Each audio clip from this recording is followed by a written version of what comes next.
सूत जी दंडकारण्य में उस समय तपस्या कर रहे थे। उनके कान में आवाज पड़ी कि 88,000 महात्मा नीमसारण्य में बड़े बड़े उच्च कोटि के इकट्ठा हुए हैं। आज हमारे जन्म जन्मांतर की लाचारी निकल आई थोड़ी की।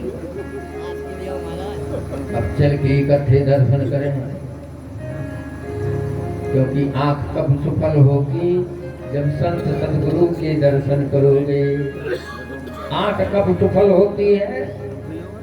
जब संत सदगुरु के दर्शन करोगे, उनसे संवाद करोगे, उनसे वार्तालाप करोगे।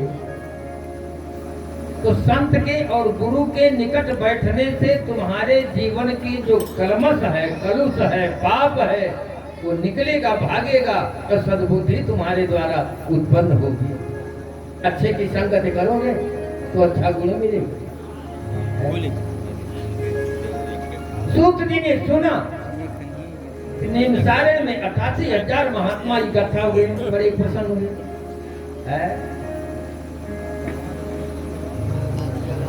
आज मेरा नयन सफल हो जाएगा।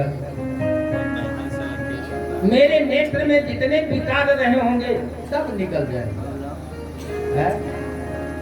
जिन्होंने अपने आंखों से संत का दर्शन, गुरु का दर्शन नहीं किया है, उनकी आंखें क्या हैं? बरहाई दे, बरहाई दे नयने नराम। उनके आंख, बरह कहते हैं मयूर को, बरह माने मयूर। अब गोस्वामी जी भी मेरी बात कहते हैं। नैनन संत दर्श नहीं देखा, नैनन संत दर्श नहीं देखा।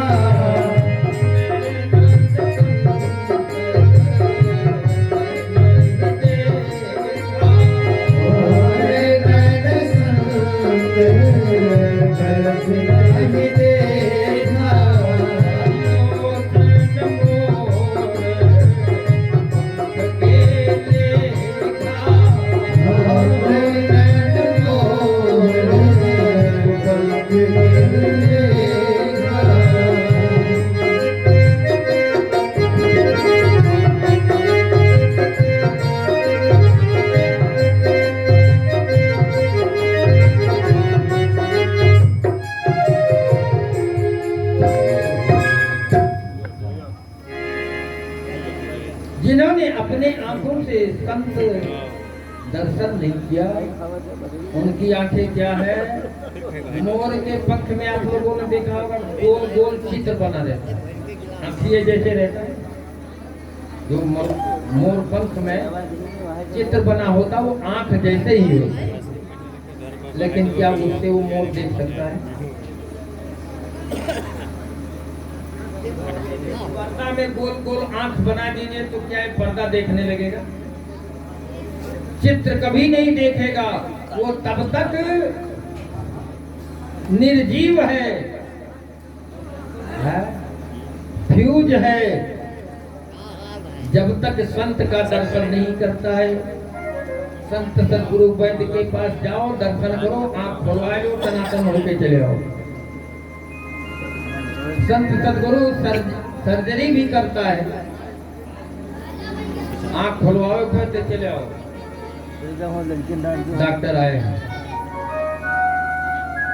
संत के पास जाओगे तुम्हारी दृष्टि खुल जाएगी, जो ज्योति गायब है उसमें ज्योति आ जाएगी। है? गुरु के चरण के दर्शन को क्या फल मिलता है भाई? गुरु वंदना में गोस्वामी जी कहते हैं,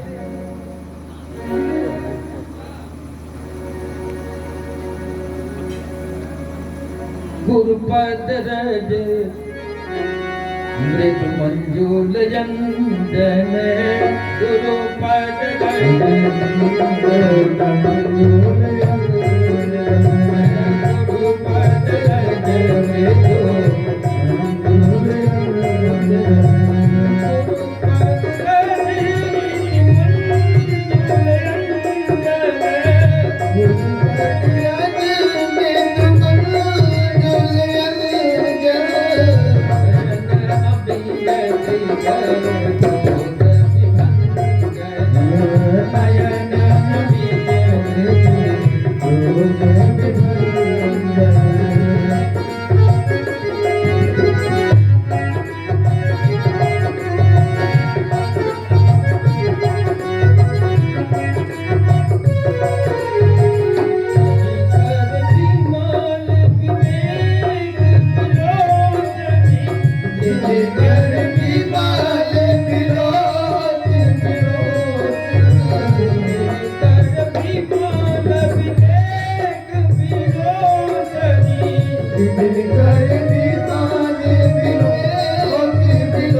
गुरु के संत के चरण का रद ये मोतियाबिंद साहब,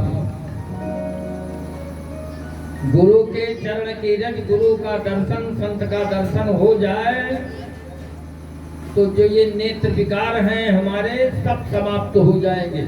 किसी के प्रति बुरा भाव से देखना समाप्त हो जाएगा, नेत्र निर्मल हो जाएगा। तो नयन को सफल करना है तो दृष्टि सताम दर्शनेस्तु भवत्तनूनाम। सुखदेव भगवान कहते हैं आगे चलकर परीक्षित से कि आंख संतों के, सदगुरु के, सज्जनों के, अच्छे लोगों के दर्शन के लिए है। ये दर्शन करेंगे तो कल्याण हो जाएगा। यहाँ दंडकारण्य में क्या पाएंगे? चले 88,000 महात्मा नैमिषारण्य में मिलेंगे, हम उनके दर्शन करें। सूत जी महाराज वहाँ से दर्शन के लिए है। सायंकाल का समय है, सूर्य भगवान अस्त होने वाले हैं। जैसे सूत जी का दर्शन किया, सूत जी परम पौराणिक थे, 18 पुराण के ज्ञाता सूत जी है, ये व्यास जी के चेला।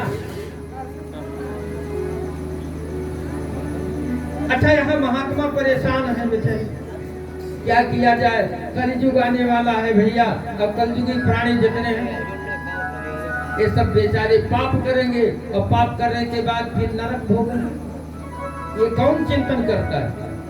संत करता है, सदगुरु करता है। तुम्हारे पास टाइम नहीं है ये सब सोचने में। तुम अपने उद्धार नहीं कर पाओगे, दुनिया के बारे में क्या सोचोगे? तुम अपने उद्धार नहीं कर पाओगे, दुनिया के बारे में क्या सोचोगे? लेकिन संत और गुरु जो होते हैं वो दुनिया के कल्याण वाला चिंतन करते हैं, रात दिन पुराणों को पढ़ते हैं। क्या रुपया पैसा प्राप्त करने के लिए पढ़ते हैं? वो ज्ञानार्जन करने के बाद तुम्हारे मन को धुलने के लिए साबुन लेकर पहुंच जाते हैं, मन धुलने के लिए आते हैं।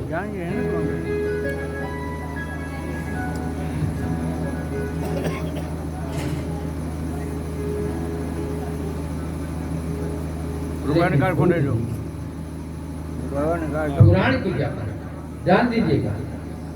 पुराणज्ञो परो गुरु, शास्त्र कहता है पुराणज्ञो परो गुरु। जो पुराण का ज्ञाता होता है वो परम गुरु है।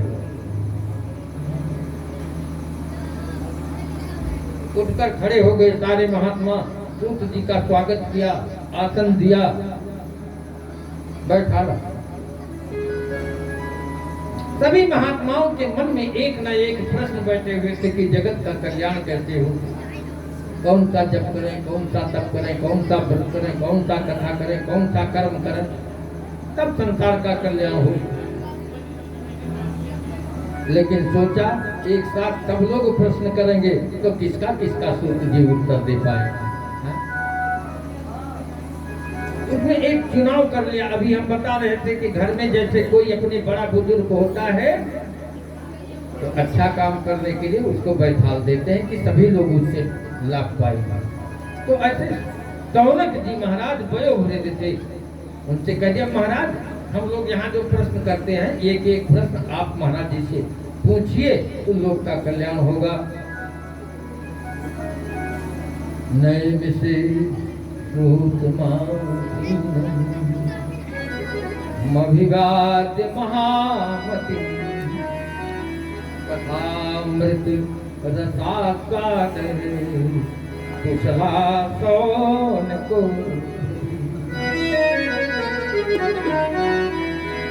अज्ञान ध्वांत विध्वंस कोटि सूर्य समप्रभ सूताख्यायि कथा तारम मम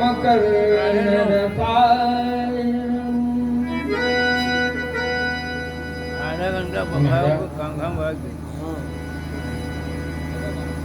हम आपसे कुछ पूछना चाहते हैं। क्या पूछेंगे?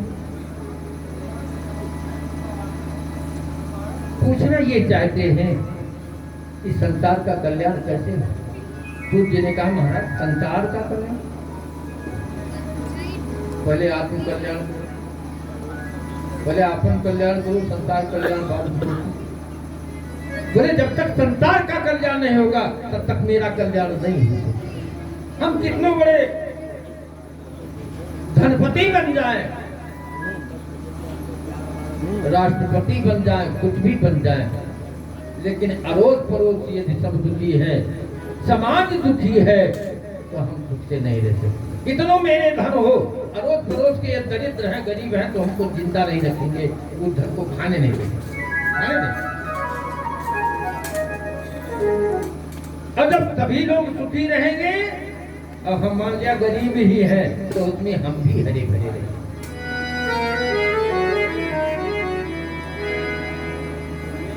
इसलिए महाराज ये कलिकाल आ रहा है। यही घोरे कलौ प्राप्ते जीवज्जा सुरतांगतः। समझ पाओ तो ना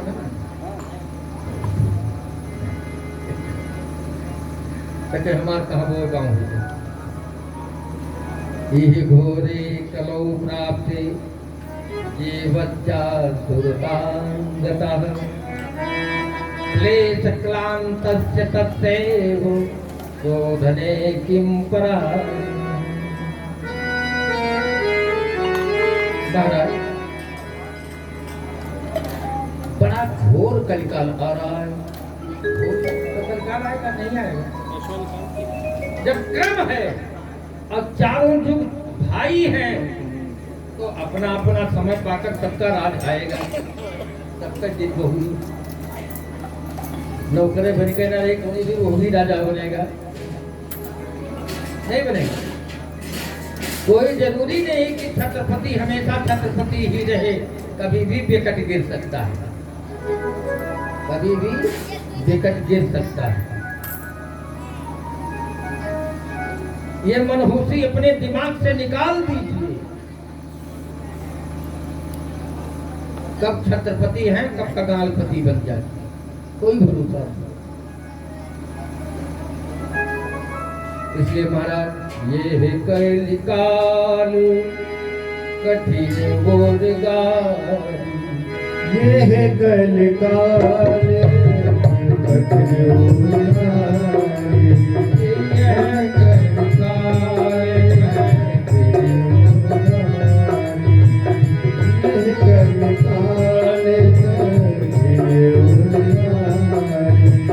पाप परायण सब नर नारी। पाप परायण सब नर नारी, पाप परायण सब नर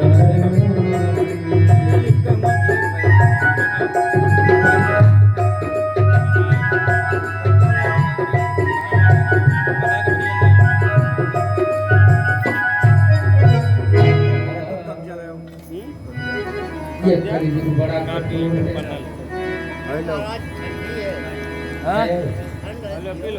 है। ये बख्शता किसी को नहीं।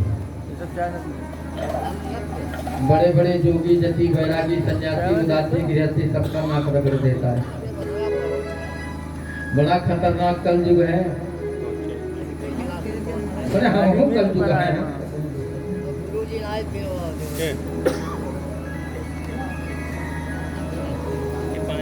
सबका नाक रगड़ देगा, चाहे स्त्री हो चाहे पुरुष हो। पाप पराय सब नर नारी।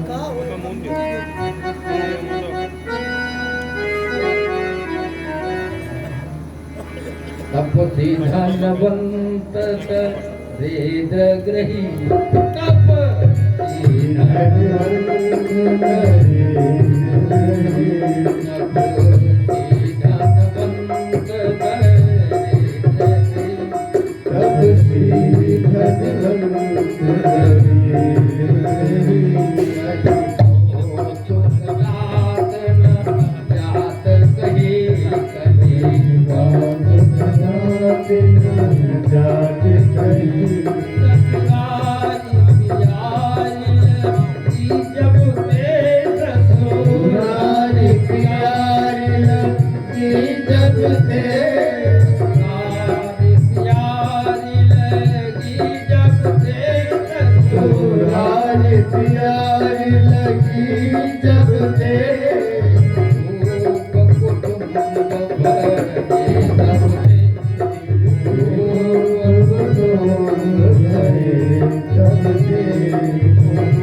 माता पिता को बच्चे तब तक मानते हैं जब तक ससुराल से संबंध नहीं जुड़ता। ये कलयुग का लक्षण है। शादी की याद आए भाई मोबाइल पकड़ा देंगे, हेलो हेलो हाय चल रहा। जब समय पूरे हुई थी तो महाराज अब ही ना वो उनका ही चेहरा देखी नहीं होते। पन्ना मांगा रहा। अरे तू पन्ना ले आओ भैया। माता पिता दुश्मन हो गए। वहाँ सास रानी भी बता रही है,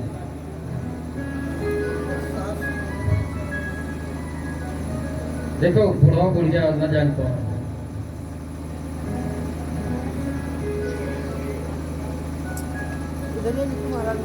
बड़े बड़े तपस्वी धनवंत गृहस्थ बेचारे शाम तक फांका लगा रहे हैं, मेहनत करते हैं फिर फांका लगा रहे हैं। किसका लक्ष्य है? कलयुग का, क्योंकि कलयुग के द्वारा भाव हमारा बिगड़ गया। भाव सही हो तो किसी वस्तु का अभाव नहीं रहेगा।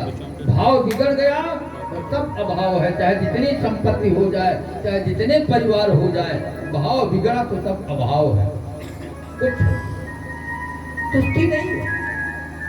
लेकिन भगवान की कथा और भगवान का नाम जो जप करते हैं उनके लिए बोले तुष्टि पुष्टि क्षुधा निवृत्ति तीनों होती। तुष्टि पुष्टि क्षुधा निवृत्ति, अपने को संतोष भी रहेगा और पुष्ट भी रहेंगे और क्षुधा निवृत्ति, पेट भी। तो इस प्रकार से कलिकाल का प्रभाव है महाराज। अब बताओ क्या करें? संसार के प्राणी सब दुखी रहेंगे। करोगे पाप और क्या रसगुल्ला खाओगे? पाप तो जहर है, जहर। फास सरफास कुछ भी मांग, पाप जहर है। कान खोल कर सुन लो, झरझर कर लो, भूख निकाल दो। यहाँ जो कोई कथा में आओ, कुछ ना कुछ संकल्प लेकर के जाओ। गुरु जी के आने का मतलब क्या हुआ?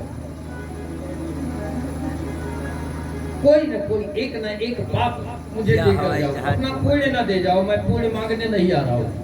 कोई एक न एक पाप का संकल्प करो, आज से मैं नहीं करूंगा, गुरु जी आपको दे रहा हूँ। हम उस पाप से सुखी रहेंगे। हमें वो पाप दुख नहीं देगा, क्योंकि तुम्हारे कल्याण के लिए हम तुम्हारा पाप ले रहे हैं। एक ना एक पाप संकल्प करके मुझे दे जाओ।